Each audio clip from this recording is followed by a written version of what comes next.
عكوزتي اللي ما كانت كتحمل فيا الشعره، اللي ما خلات ما دارت باش راجلي يفرقني، اللي ما خلات ما عايراتني واللي ضربات ليا الطر والبندير، عطاتني في طبق من ذهب الوصف ديال ضرتي، وعطاتني الماء ديال الغسيل ديالها، وعطاتني وصفها كامل وشعرها، وقالت لي هانتي وكوني لاله العيالات وكوني موقده.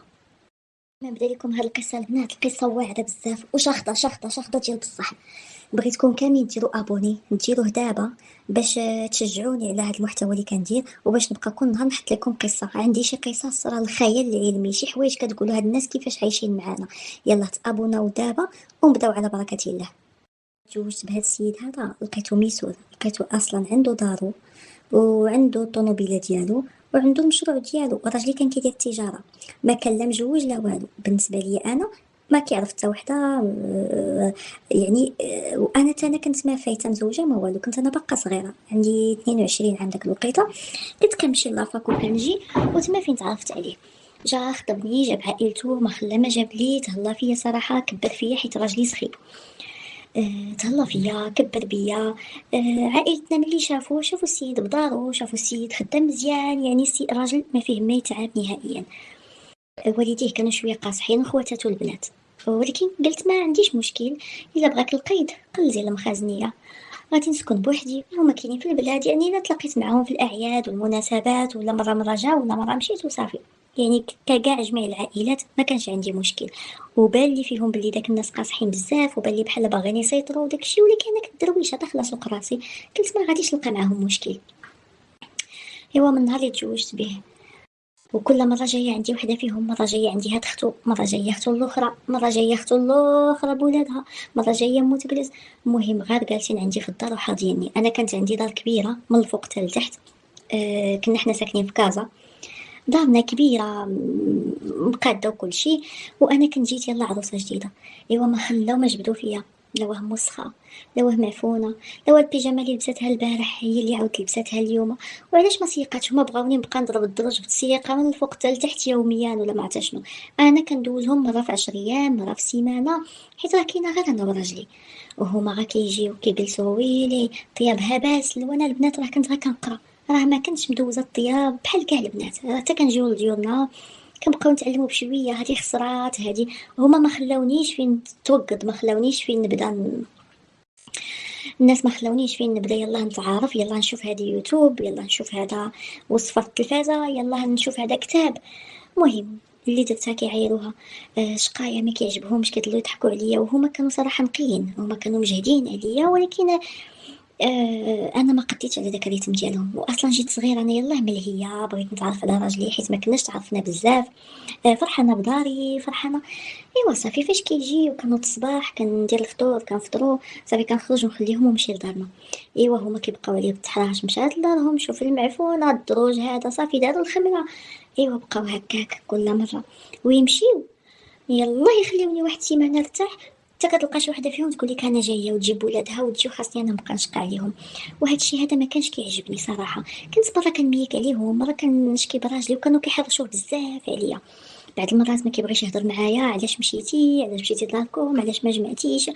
كنحاول نشرح ليه انا راه ما غنبقاش خدامه، كل مره اختك جايه، كل مره يعمروا حتى هما ديالهم كيما كيجيو حتى هما عند خوهم، راه انا كنبغي نمشي لدارنا. ايوا بقينا هكاك وبالتحراش المهم داكشي بلا ما نعاود لكم، ما خلات كيما دارت، ما خلات حوايج راه كنت كنصبنهم، وكنت كنجي كنلقاهم عاوتاني بحال طبعاتهم، وكتشكي بيا كتقول لي شوف هذا راه الصابون الله يخليك، هذا راه شوفوا الحوايج كي كتجبدهم من الماكينه بلاصه ما تشدهم بيديها وتفركهم. بحال هما كانوا حتى هما كنت كنحس بهم كيزيدوا ليا فشي حوايج. الارض بالعاني كيطبعوها باش يقولوا راجلي شوف راه معفونه. المهم مشات عليا داك الصوره ديال انني معفونه وخنزه وداكشي.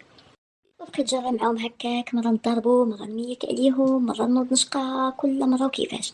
وصراحة أنا ما كنتش حادقة بزاف، أنا على قياسي وعلى جهدي، ما فياش داك الجهد نيت وما فياش داكشي. ايوا البنات المهم ولدت ولدي الاول، ولدت ولدي الثاني، ولدت معاه جوج وليدات، بداو الوليدات كيكبروا، المسؤوليه تاني كبرات عليا. ونفس الهضره، نمشيو عندها ضياف، الا ولدي غا وسخ حوايجو بدلت ليه كتدخل البيت حيت عطينا واحد بحال الصاله كيقول لك. المهم تما فين كنعسو حنا حيت هما كاينين في الباديه، كتدخل لداك البيت فين كنعسو كيبان لي حوايج ولادي وتنوض تغوت ودير راجلي شوف المعفونه حيدات الحوايج هي خاصها كيما ولدي حيد اللبسه نجري بها انا دغيا ندير ليها بانيو وهذا ونفركها بيدي ونشرها.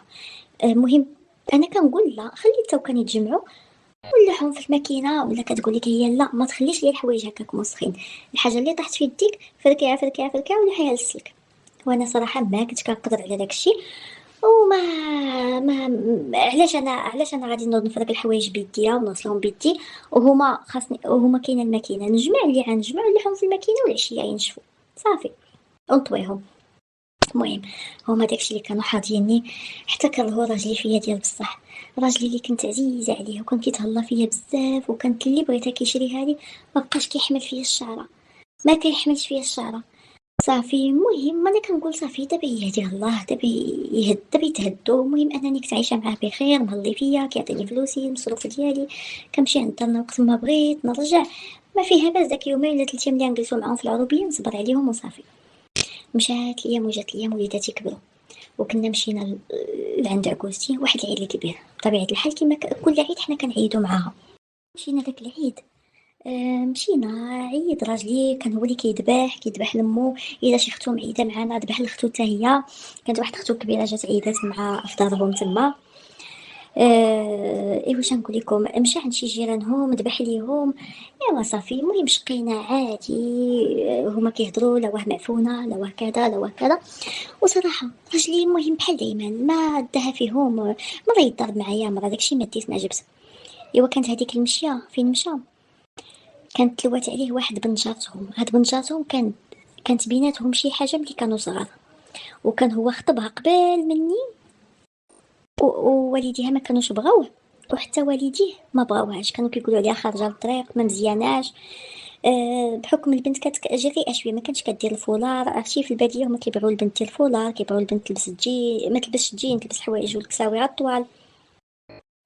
والبنت كانت شويه هذا كانوا المهم كانوا كيقولوا عليها راه خارجه الطريق وداكشي، وكانوا حلفوا فيه والديه قالوا له والله لا تزوجتي بها. ايوا داك العام اللي مشينا وداك البنت صافي مشات وتزوجات، وداك العام اللي مشينا لقيناهم حتى هما رجعوا حيدوا في دارهم في البلاد وكانت داك السيده طلقات. ايوا تما فين عرف راجلي كان مشى ذبح ليهم وقيلها وبانت له تما كاينه غير هي وامها بوحدهم ما كاينش معاهم شي حد. هو ما عرفتش المهم كيفاش وقع بيناتهم تلوات عليه وداكشي وتبادلوا النوامر وكلشي وبقاو بالهضره بيناتهم. بقيت غاديه انا حسيت بشي حاجه، انا حسيت براجلي ديك الايامات كان غابر ما كانش كاع نهائيا كيدخل للدار. داك 3 ايام اللي تما راه كيجي حتى نتصات الليل غيدخل ينعس ياكل شويه حيت كانوا ايامات العيد ويخرج عاوتاني. رجعنا بحالنا لدارنا في كازا، رجع للخدمه ديالو ولكن من هنا تبدل ولا كل يومين 3 ايام كيمشي يسافر كيسافر.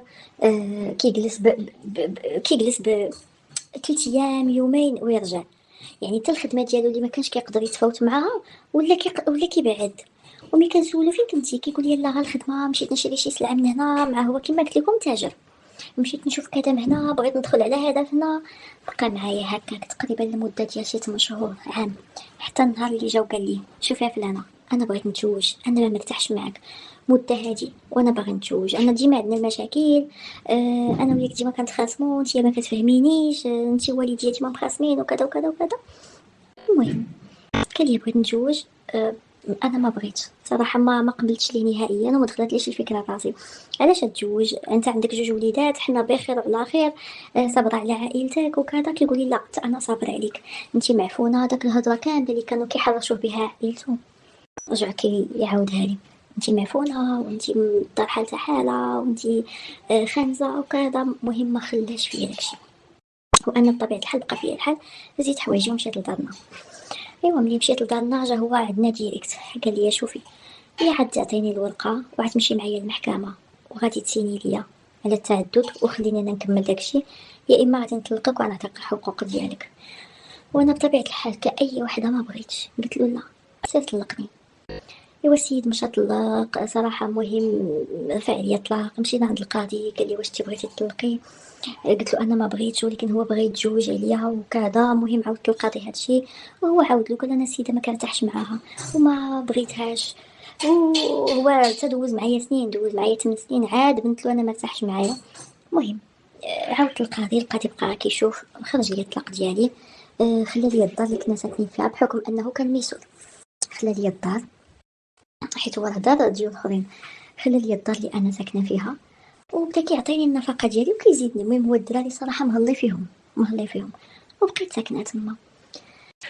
وعكوزتي فاش جابت الخبار انا راه تواصلت مع عائلته، وعكوزتي ولبيساتي فاش جابوا الخبار بحال شمتو فيا، ولكن المشكله فاش عرفوا شكون ما حملوهاش. عرفوا ان داك السيده جارتهم اللي كان خطبها مده هادي وكانوا عكسولو، وكان الولد خرج لهم من الدار وداكشي، هاديك السيده تزوجات حتى هي، عاشت مع راجلها ما عرفت شحال، شي 5 سنين ولا 6 سنين ديال الوقت، ولكن هي ما كانتش ولدات وكانت طلقها. كانوا كيقولوا طلقها على الولاد. ايوا مي عرفتها عكوزتي كحلات بالعمى والظلمه، وليت انا اللي كانت كتلطغوت وتعمروت هادي وما دخلت ما قالت ليه، ولات انا هي الزوينه، انا هي المزيانه، ولات كتقول اللهم العمش ولا نعمه، اللهم هادي. وعلى ديك الخرجه الطريق اللي كنبغيها شحال هادي وحلفنا عليه، هادي كنعرفوهم قباح، لا هي لا امها لا عائلتها، اللهم بعد هاد بنت الناس هادي كانت مخموجه، ولكن المهم راها تما جالسه هي وياه. عكوزتي هضرات معاه ما خلاوش، قالت له يا حنايا هما، قال لها شوفي انا دابا راه كبرت، ما قدش انا على ماشي بحال كنت صغير حكمتو فيا داك الساعه وقلتوا لي لا يا حنايا هي وجريتو عليا وكل شيء، دابا انا عندي كدا 40 عام، يعني ما بغيتش نقول السن ديال بصح، يعني انا ما غاديش نطيعكم، وانا عارفه راسي اش كندير، بغيتوني مرحبا، ما بغيتونيش انا المهم هذا قراري وما عندكمش دخل فيه، انا هاني اختاريت مرا اخرى وحتى هي عيبتوها، خليوني ندي انا اللي بغيت صافي. ما خلاو كيما داروا له، ما خلاو قطعوا معاه الهضره، ما خلاو جاو عندي، ما خلاو قالوا له رد غير مرتك، المهم ما خلاو كيما داروا له، قال لهم نو نو. المهم مشى هو تزوج بداك السيده، سكنها في الدار الاخرى، وبقات هكاك، وانا كيعطيني الفلوس ديال الدراري، كيعطيني النفقه. وعكوزتي ديك الساعه اللي كانت ما تحملني ما تقبلني ولات كتصل معايا يوميا، دوزي ديال الولاد توحشتهم، توحشتك بنتي وكذا، وبغيتك ترجعي وغادي يغلبوك الولاد وصعاب عليك وانت بقيتي معاه عشتي معاه وتدرجوا الاخرين سهل عليه الله، في الاخر غتمشي وتخلي كل شيء، رجعي لرزقك، رجعي لدارك، خلي الدراري يعيشوا في رزق باهم وفي متاع باهم، ما تمشيش وتخلي ليها كل شيء بارده، نوضي رجعي ليها. وانا الصراحه داك الوقيته كنت شويه بحال تهرس راسي، وقلت ليها ولكن هو راه ما يبغيش يردني، هو صافي طلقني وعينو صافي ما بقاش كيشوف فيا حتى الشوفه، ولا كيصيفط داكشي للدراري، وبعد مره كيجي كيديهم يخرجهم وصافي. قلت له صافي راه عقلو مشى. قالت لي انا غادي نورك عليه. عيطات له عروستي وبقات عليه، رجع رجع مرتك، رجع ولادك، مرتك راه غلبوها الدراري، الدراري راه صعب ما تقدرش عليهم بوحدها، نوض كذا كذا. المهم بعد لك شايف، ايوا هو جا هو يردني، وماشي ردني زعما داك الرضا بحال كيردني على قبل الدراري، ماشي زعما انه باغيني ولا شي حاجه، كيكون ما رجعنيش انه باغيني ولا شي حاجه، هو رجعني لان العائله كلها دخلات، خواتاتو امو خوتو عماتو كلشي كيقول له رجعها على قبل الدراري، ما يمكنش تسمح في ولادك حصاد ديال سنين وتخليهم وانت برزقك وقد عليهم، والمراه ما دارت لك والو، راه انت اللي بغيتي تتزوج. قال لهم لا انا ما نردهاش، هي ما عطاتنيش موافقه وانا ما كنرتاحش معاها، وهي خانزه ودخلوا للدار شوفوها وحالتها حاله وما كنرتاحش معاها. ايوا المهم رجعنا، حاولت نطور من راسي شويه، واللي في راسو في راسو، كيجي مره ويبقى شويه على نفس ويدخل البيت ويبقى يهضر معاها وكنسمعو كيهضر.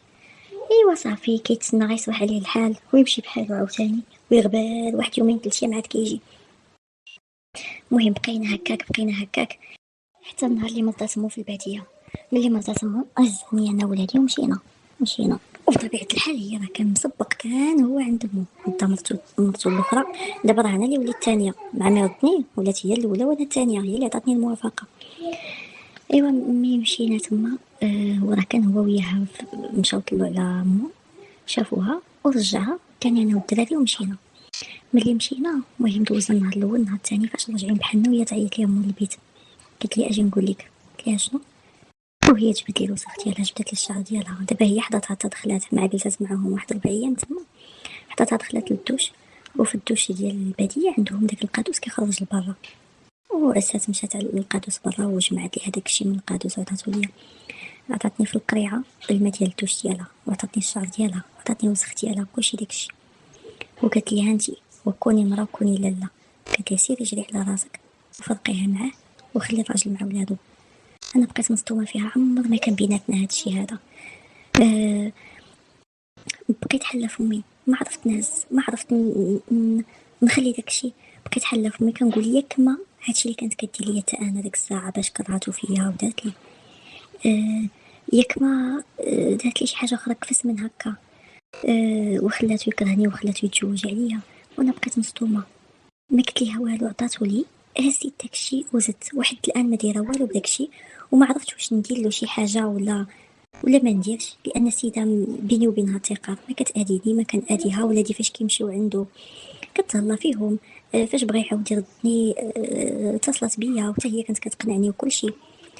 ودابا ما عرفتش شنو ندير، واش نخدم بداكشي ولا نفوت عليا داكشي ونخلي امري لله. والحاجه اللي صدمتني اكثر هي ان واش داك السيده نفس الشيء دارتو معايا.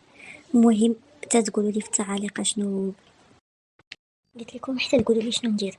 اما ملي عاودتها لخواتاتي قالوا لي عاد شدي داكشي وعاد تمشي عند البوليس وقول لهم ها شنو ها شنو ها شنو فضحيتك، حيت هما كيقولوا لي متاكدين 100% كيما دارت لهادي هكا راه حتى انت دارت لك نفس الشيء، هزات لك الوسخ ديالك ولا يعلم الله اش هزات لك. انا راه كنت نيه واحده، كنمشي ما رد البال حتى لحاجه.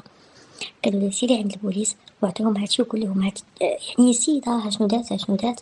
ولكن خفت نخرج على زواجي بهذه الطريقه، ما عرفتش شنو غندير. انا زعما ما فهمتش، والله ما عرفتش اش غندير. عرفتي حرت، وكل واحد شنو كيقول لي، خواتاتي كيقول لي سيري للبوليس. ولكن عاوتاني فكرت فيها، الا مشيت للبوليس وقلتها لهم اول حاجه غادي راجلي ما يبقاش معايا، هو اصلا معايا على سبه. ثاني حاجه تقدر تنكرني وتقول انا اللي هزيت، واخا يعني كاين الشهود كاين كلشي انني انا ما كنتش داك الوقيته اللي كانت هي تما، كاين راه شي حد اللي هز وعطا ليا. ثالث حاجه غادي نخرب زواجي وغادي ندير شحال من حاجه. كنقول عاوتاني راه هاد المراه اللي دات راجل بولادو راه نمشي نشد هادشي ونطلق وداكشي، نطلقها ونمشي زعما عند شي حد. كنقول لا ما نشركش بالله في الخير، يمين نشرك بالله ونقول زعما وندير لها شي حاجه اللي غتأذيها، خصوصا انها حتى هي ولدات. المهم الراس راه فيه مية مطلقه، ما كنعش اليومين هادو. بغيتكم تعطيني شي لاله مولاتي مقرصه، خليني من هذوك النصائح العاديه، شي وحده اللي تكون مقرصه وشي وحده اللي تكون مجبده ومقرصه تعطيني الراي ديالها وتقول لي شنو ندير. ما تنساوش الاشتراك، حيت انا راه الا عندي شي جديد ولا درت شي حاجه راه غادي نعلمكم بها. ما تنساوش الاشتراك في القناه، وما تنساوش تابوناو وفعلوا الجرس. الى الحصه المقبله.